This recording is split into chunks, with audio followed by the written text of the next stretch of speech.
Shake the sand out of your shoes, get up off your muddy knees, and give the garden the morning off. Fold up the newspaper, turn off your coffee pot, close up your calendar, already so filled with dates and times and people and places that claim you. This congregation is ready for you to fill its room, to create its spirit, to generate its warmth, and to kindle its light. This congregation is ready for you to make community, to create beauty, to serve its ideals, to help bend our world toward justice. For this congregation gathered here, for the spirit that calls us together and draws us to this place, we give thanks for this day. This congregation is ready for you to be here, honoring our past, invigorating our present, and making real our future. This is your community. Here we are home. Here we are whole. For our gathering today, from places far and near, for our weaving together out of many separate selves this hour of celebration and worship, we give thanks for this day. Come, let us worship together. So today is the kickoff of the 2015 stewardship season. And this year, our stewardship team of Debbie Mackey, Carrie Topcliffe, and Liz Zock have chosen a theme suggested by Gail Boney, honoring our history, celebrating our future. And this seems especially appropriate this year as we celebrate both Live Oak's 30th anniversary and the many changes that we've made toward the future in this past year. We had a wonderful worship service in January that honored the founders and beginnings of Live Oak. And we look forward to a second service. Beth's just disappeared. She's trying to hide when I say that, right? We look forward to a second service in June as we continue honoring the history in this anniversary year. And of course, we honor the history every day as we carry forward the dreams of our founders. Today, though, we are focusing on the present and the future of our beloved community. We've invited 3 members of the congregation to share with you what Live Oak means to them and what their vision for its future might be. And this service is a little bit different than normal. I'm not giving a sermon, that's not a typo in your services. And the service is planned to be shorter than usual. At the end, we're going to have a very brief break, like 5 or 10 minutes at the most. And then we hope everyone will regather in the sanctuary afterwards for a town hall meeting that will give an update on our financial situation and highlight the goals of the stewardship drive. And there is childcare available until noon. And so I want to say a special word to anyone who is visiting for a first or second time. This is a kind of a weird service today, but please, I hope that you are we're all kind of different. Yes, unusual, not weird. Well, we don't know that yet, actually.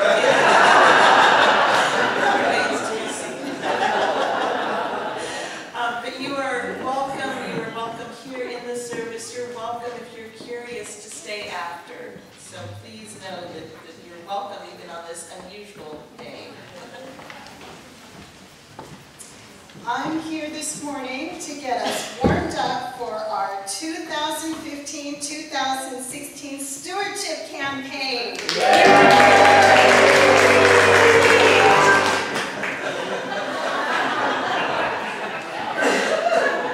All of you are relieved to know that our covenant of good relations does not allow chiding, cajoling, or shaming. Guilt is not a UU custom. Live Oak will not operate like public radio host Ira Glass, making an on-the-air call with the purpose of outing some secretly non-pledging but regular listening rascal. You notice we don't begin and end our Sunday services with declarations like, "This program has been made possible by contributions from viewers like you," though there is truth to that statement. No, our institution doesn't function like PBS and NPR with their relentless, cloying pledge drives interspersed with reruns of Celtic Thunder concerts, offers of coffee mugs and T-shirts. At the risk of disappointing you, I must admit we cannot make such offers. Live Oak offers us something intangible, yet far more valuable and enduring. Guilt and grace are two of the G words that are not typically on the tongues of Unitarian Universalists. Reverend Hamra recently delivered a powerful sermon demystifying grace and inviting us to notice its many forms. In fact, grace was a completely foreign concept to me until I began my 21 years of fellowship here. Across the years, Live Oak has afforded me abundant experiences of grace, some of which I only recognize in retrospect. I arrived alone on my first visit to Live Oak in 1994, only to find out that the service on that Labor Day Sunday was a picnic at Stowe Park. Not completely daunted, I went to the picnic, where Betts welcomed me and Marie took me by the hand and introduced me around. She let go of my hand only to replace it with a plate of food. Her hand, the warm welcome, the food, all grace. Early on, my tears caught me off guard when singing hymns together, particularly at the end of service, when holding hands, we bid each other peace as we tumbled into the peaks and valleys of our week. Tears still come readily to me on Sunday mornings. That you accept this about me is grace. Live Oak nurtured my love for Jim, who willingly came with me to Live Oak each Sunday since the beginning of our relationship. Did this figure into my decision to marry him? By grace, yes. You helped us grieve when we lost our first girl, born too soon. A stone rests in Live Oak's memorial garden by the water tower, sometimes adorned by flower petals that Laura and Dorothy and Aiden gather. That's grace too. Live Oak members were the first to show up at our doorstep with diapers, blankets, and onesies when we brought Laura Jewel home from the hospital on less than 24 hours' notice. You listened endlessly to our heart terrors over the prospect of losing Aiden, who we also brought home from the hospital as foster-adopt parents. I'm reminded of the blessing of our forever children when year after year I see California poppies bloom on our grounds from the seeds we all scattered when we finally got to adopt Aiden. I saw grace in your reassuring smiles during silent meditation, when Laura hugged her fuzzy stuffed elephant a little too tight, its trumpet calls echoing across the sanctuary. There is infinite grace in how you keep us grounded as we bungle our way through the joys and angst of parenting. And when I've misstepped or misspoken or just been generally icky, with or without a hint of apology, you embrace me. That's grace verging on miracle. And there's grace in witnessing our youth grow up, leave, and return to Live Oak with babies of their own, or to provide childcare for ours, or to coordinate the youth group. I now have more gray hairs than I did when I first came 21 years ago. This year marks my half-century on the planet. What's strange is that after all these years, I still remain one of the younger members of the congregation. Enlarging our congregation has always been a growing edge for us, a budgetary catch-22 for a congregation this size. And here is where I sound like a public television pledge drive. The more pledging members we have, the less need for people like me to stand here urging more generous pledging. I submit that Live Oak is a loving, fair-minded, generous community full of grace. So indulge me as I appeal to your good sense that we all need to step it up this year. The bottom line is that growing our congregation increases our financial stability, which in turn enables us to implement our spiritual mission in the community. Though I'm proud of our collective gray hair, the uncomfortable truth is that growing our congregation depends on how we support those who cross our threshold with fewer gray hairs. Much of this support comes through our religious exploration program. The health of our RE program depends on putting our money where our mouths are. Until we decide to increase our giving, our stewardship, our congregation will stagnate. We can't afford that for reasons more spiritual than financial. Cost to compensate our staff, we can calculate that. Cost to power our mics and monitors and run the dishwasher after coffee hour, we can calculate that. Live Oak children nestled in the branches of the happy tree at Lake Los Carneros. I'm going to see my...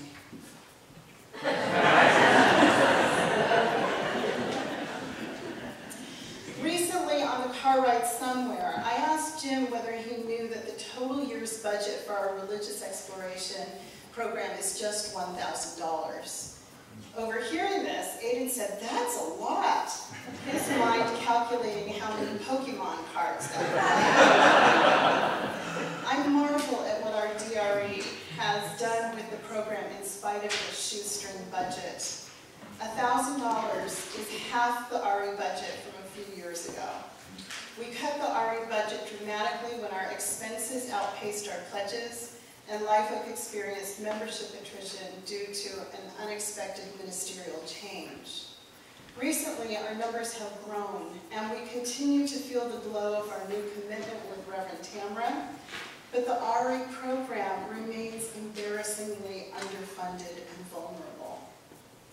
We find ourselves now smiling at the sweet gurgles of more babies in our midst. Our nursery is becoming overcrowded. Very soon we will need a class for our pre-K children.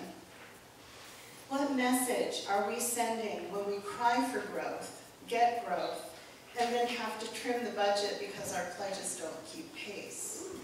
You say, well, trying times call for frugal budgeting. What's wrong with that? Everything. If our growth and financial stability hinge on a vibrant RE program that appeals to young families, the time is now to break that catch-22. A robust RE program that attracts and keeps new families relies on generous pledges, not on prayer, not on wishful thinking, and certainly not assuming that somebody else will pick up the tab. This isn't about the children, it's about all of us. We can no longer be the little congregation that could. We need to be the growing congregation that will. Because we need this congregation. Because we take heart in each other's joys and sorrows. Because Live Oak sees us through our new awakenings and our dying. I've always marveled at how it's possible to exist at the periphery of each other's day-to-day living and yet feel such intimate and abiding connections. I suppose that's grace too. Certainly a gift of our collective creation. Let's pledge generously to ensure that it's a gift that keeps on giving. Good morning. Good morning. My name is Jim Ross. I think that's my name. And your name again, young lady, is what? You provided me with too good a setup for that. I've been a member of this Live Oak congregation since 1998, and I'm here this morning to talk to you a bit about my life and my life experiences at Live Oak, and why today's kickoff of the stewardship campaign is so important. But before I do that, I want to tell you a story that goes way back, probably 57 or 58 years back.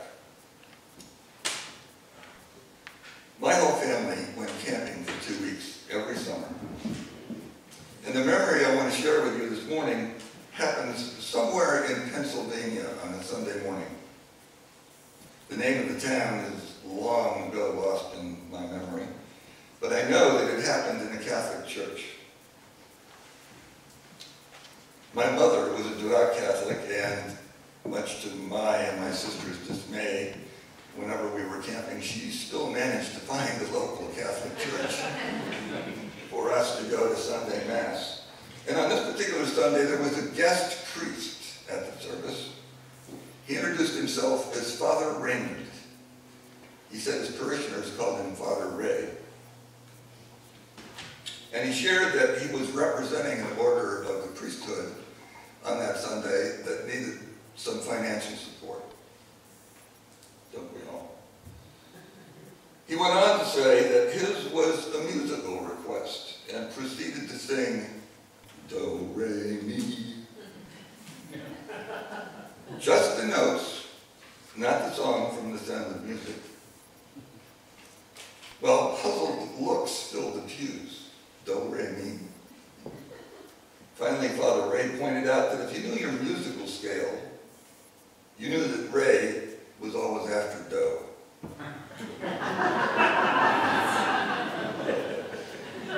Well, there were some laughs and some groans that Sunday morning. And although my name's not Ray, that's probably pretty close to why I'm here this morning talking to you. I was told that I should keep this testimonial to about 5 minutes. A tall order when I recall how much this congregation has meant to me. So if you see Barb Finch step up in front of me this morning doing this, and John start playing music, you're not at the Oscars. It's just that they want me to wrap it up and get off. Several years ago, I did a short sermon from this pulpit about hands. I focused first on my father's hands, but then moved quickly into my thoughts about the hands of this congregation. And I'm quoting now from that sermon. We are a congregation of busy hands, crafting, molding, building, repairing, knitting, cooking, playing music, and opening to all those in need. When I enter this sanctuary, I feel those hands. This congregation of hands has held me and touched me deeply in many ways. First came the major depression that required electroconvulsive therapy as treatment. My hope hands were there. Then the first lymphoma with radiation, and later the second requiring chemotherapy. Live Oak's hands were always there, sometimes at my bedside, sometimes delivering meals. Let me tell you, if you get sick in this congregation and get meals, you're in for a treat. Other times writing cards or making phone calls. In a major way, I'm here today because of those hands. Now, that's not to say that this community always gently holds you in their hands. Sometimes they push and nudge. Occasionally you'll even get an elbow. But it's always with care and encouragement. Recently, those caring hands have gently pushed me into things I never thought I could do. Writing sermons, leading worship services, walking the Pacific Pride HIV and AIDS walk. And last year, a special pair of hands led me into the Domestic Violence Solutions 5K. And now, because of the people I met and stories I heard at that 5K, I'm volunteering time and counseling victims of domestic violence at the Santa Barbara shelter.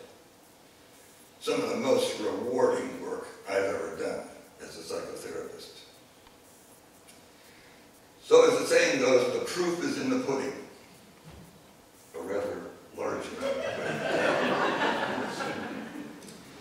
And I ask you this morning that when your hands fill out the numbers on your pledge card during the stewardship campaign, make those hands be as generous as you can, so this congregation of hands can continue its beautiful work. Thank you. Well, I'm the last grizzled old timer to come up and address you today. Remind you of stuff that you probably like to forget. I'm Carrie Topliff, and I am the longest standing of the current board members, having started my service in 2010, the year that Reverend Erica was to go on sabbatical and nobody wanted to serve on the board. Liz Zock and I had a glass of wine one night and decided, since it was an all-hands-on-deck kind of year, that we should step up and join the board. My daughter, my only child, was away at college, and I thought it would be much more rewarding than the other major thing on my to-do list, cleaning out the garage. Well, it has been a wild 5 years. We had finished building this beautiful sanctuary, but due to the incredible construction delays that were caused from Goleta incorporating as a city, the costs had skyrocketed and were much more than we had raised. Our mortgage payment went from a pittance to $96,000 a year, and our congregation started shrinking under the stress of some serious psychological disturbances. Okay, we rose to the challenge.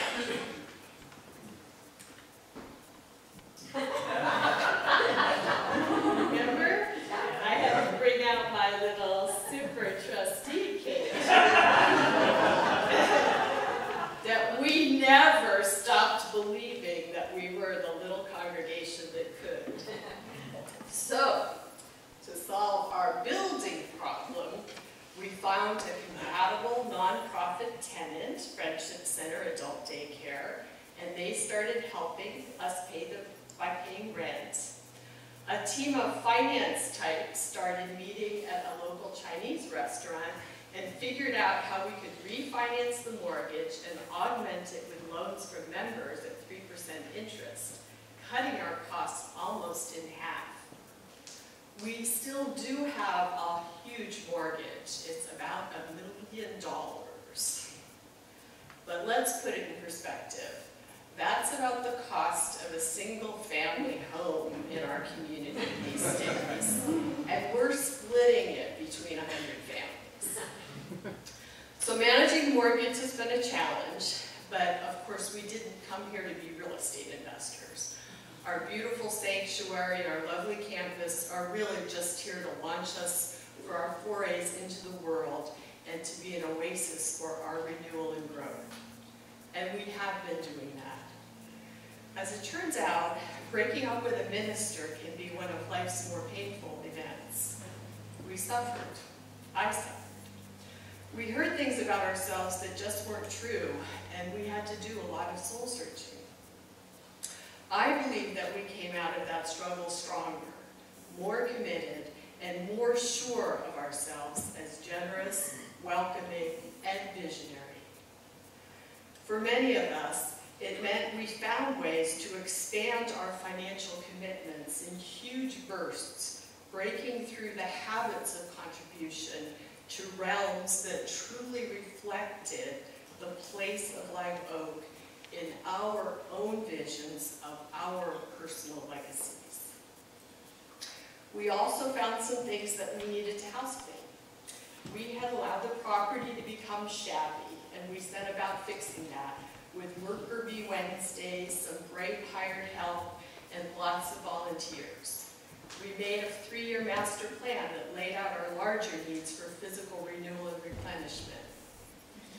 We diagrammed our decision-making structure and decided it was much too complicated to get things done efficiently, in the short term or the long term.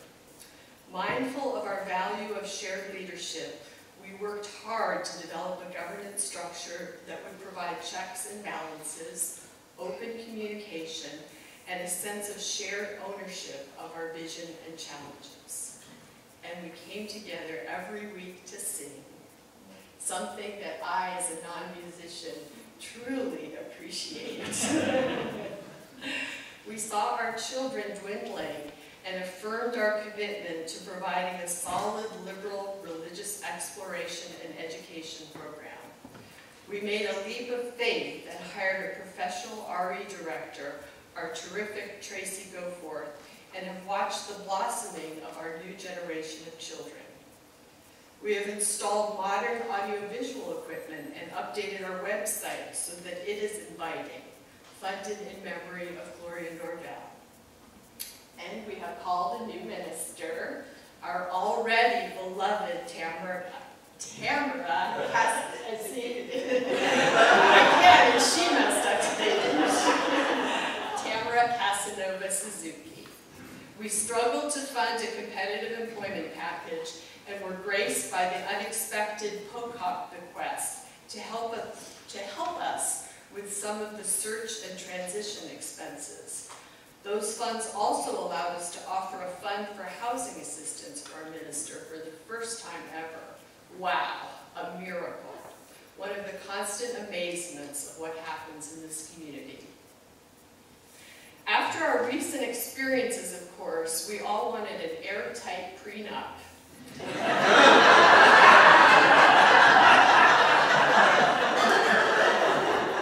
But we learned to loosen up, again, trust our hearts, and move forward in partnership with amply defined checks and balances.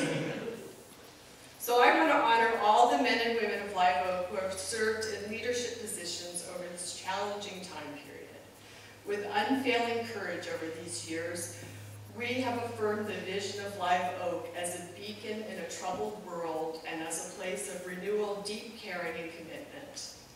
As we enter into our stewardship season, we are hoping to have a relatively simple process.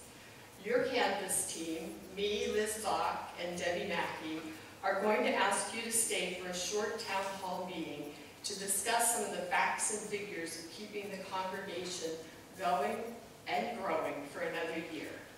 We have your pledge packets, which we ask that you return before March 22nd, when we'll have a fun luncheon celebration after service.